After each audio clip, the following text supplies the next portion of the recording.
Hello dear Sagittarians, and welcome to your May 2021 horoscope. If this is your first time here, my name is Justina and I use Western Astrology Tropical Zodiac, and these predictions are most accurate for the rising sign. So welcome. Now April ended with Pluto, the planet of transformation, going retrograde in Capricorn in your second house on April 27th, where it will remain in this motion until October the 7th. So during this time, you might find yourself redefining your personal values in order to find more happiness and increase your self-worth and self-esteem. Some of you might also become more possessive and more stubborn during this time. So it's something to keep in mind. And moving on into May predictions, we've got Mercury moving into Gemini, into your 7th house on May the 3rd, where also the North Node will be present. So Mercury and the North Node will conjunct on May the 10th, helping you to see the bigger picture of your personal relationships, your love life, and become more open-minded as well about anything to do with your love life, personal relationships, or business partnerships. With Mercury in your 7th house, you might also prefer to communicate with people on one-to-one basis rather than in group situations. So it's a really good time for resolving any issues, anything to do with the negotiations, agreements, or business partnerships as well.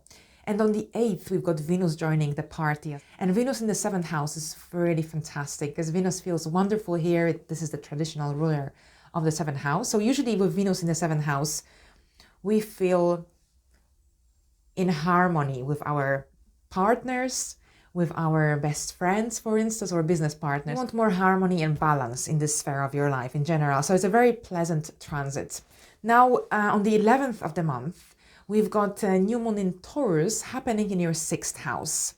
The 6th house is the house of work, being of service to others, health, well-being, pets as well. Now with a new moon here, so a new moon is a time of new beginnings, an opportunity for some improvements in your area of health, work.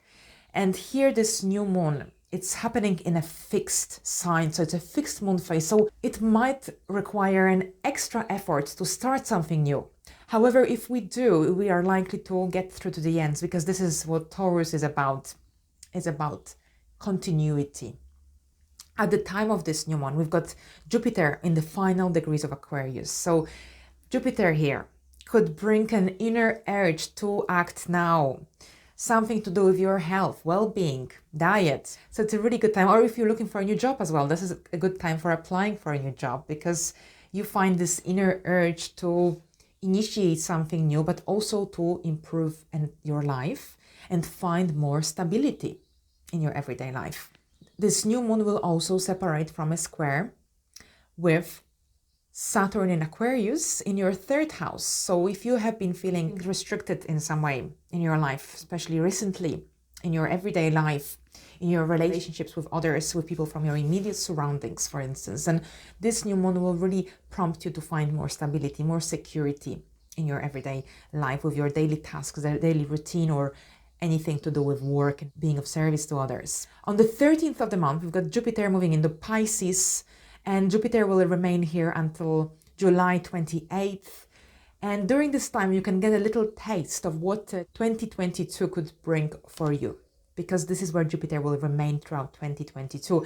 And this is your 4th house, the house of home and family matters. So with Jupiter here, Jupiter is the planet of luck, abundance, good fortune. So you could literally expand your home environment. There could be an addition to a family during this time as well. You could be renovating, redecorating, getting new gadgets for the house. Some Sagittarians could relocate as well during this time. Jupiter rules foreign land. On this 20th of the month, we've got the Sun moving into Gemini, into your 7th house. So from the second part of the month, all the attention moves away from your everyday routine, your work, health, well-being, into your sphere of relationships, where also Mercury, Venus, and the North Node will be present. So here during this time, you might be very busy interacting with people who are very close to your heart. You might want to give more attention to your partner, to your best friends, or you might be busy dealing with your business partner as well. And on the 23rd of the month, we've got Saturn going retrograde in your third house in Aquarius. Saturn goes retrograde every year for around 140 days. And this time it will be between the 23rd of May and the 11th of October. And during this time, with Saturn retrograde in your third house of communication, you might find it a little bit more challenging to express yourself, express your thoughts, opinions. However, this is a great opportunity to perhaps fix any communication issues or blockages that you may have. Alternatively, it could be something to do with your siblings, with your neighbors, people from your immediate surroundings. So perhaps some issues could come back from the past that you may have to face or be challenged with. But it's a great time for putting these bad memories to rest, resolve anything that has to be resolved, forgive, or perhaps an opportunity to become more understanding or stop blaming yourself for something that you didn't do or is not your fault, connected to your siblings, neighbors, or people from your immediate surroundings. On the 26th of the month, we've got a full moon lunar eclipse in Sagittarius in your sign, happening in your first house. So this lunar eclipse is connected to the solar eclipse we had back in December 2020, a solar eclipse in Sagittarius in your sign. And if you initiated something new at that time, now during this lunar eclipse, you could see some outcomes, results of your hard efforts. Otherwise, a full moon lunar eclipse is 6 times stronger than a regular full moon. It's a very powerful time. We begin the 2021 eclipses season with this eclipse. At the time of this eclipse, we've got this the full moon lunar eclipse applying to sextile Saturn in retrograde in the third house. So this is an opportunity to return to some projects that perhaps you began in the past or even last year, and for some reason they had to be put on hold. Now during this lunar eclipse, you might have a possibility to return to it and continue. So there is an opportunity for continuity with something that you began in the past but was put on hold. However, since Saturn will be in a retrograde motion, this will have to be done with patience, discipline, and consistency in order to see some decent results. Also, we've got Jupiter in the first degrees of Pisces, so there is hope, there is optimism as well with this energy here. And finally, we've got this full moon lunar eclipse sextiling Chiron in Aries, helping us to heal from some issues, problems that we may have been experiencing in the last weeks or months. I will make a separate video about this full moon lunar eclipse in depth. However, here this is like an overview of what this lunar eclipse could bring for you on a more personal level.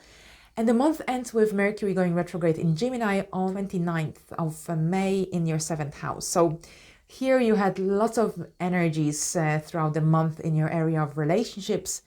And now at the end of the month, Mercury goes retrograde. So here we go. We might have to deal with some misunderstandings, some challenges. Something could come back from the past in your area of relationships. So something to keep in mind, maybe patience, tolerance. If you feel like you need to spend some time on your own, maybe it's better, because otherwise with Mercury retrograde, there is a tendency for disagreements, for misunderstandings as well.